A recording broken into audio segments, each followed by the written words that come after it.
बाहर किसी दूसरे मुल्क में गुम हो जाए सफ़र के दौरान, ट्रैवलिंग के दौरान, या आप पाकिस्तान आए हुए हैं या आप अपने मुल्क इंडिया या बांग्लादेश किसी भी अपने आप कंट्री में आए हुए हैं और वहाँ आपकी जो प्रमिस किस जो न वो गुम हो जाती है, और उसके बाद आप वो किस तरह आप इटली में जो रिटर्न आ सकते हैं। तो इसका तरीकाकार ये होता है कि जहाँ जिस मुल्क में आपकी जो नो लॉस हो,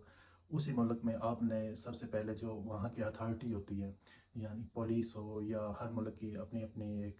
जो रिपोर्ट करवाने की अथॉरिटी होती है, वहाँ पे आपने रिपोर्ट करवानी होती है ना, लॉस की रिपोर्ट, डॉक्यूमेंट लॉस की रिपोर्ट होती है, वो आपने फर्स्ट ऑफ ऑल करनी होती है। उसके बाद जो आपने जो है वो रिपोर्ट लेकर जो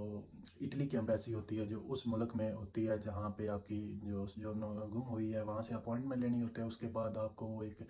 जो है ये वीज़ा, इल विस्तो दी इंग्रेसो इन इतालिया जिसको कहते हैं, वो आपको एक एक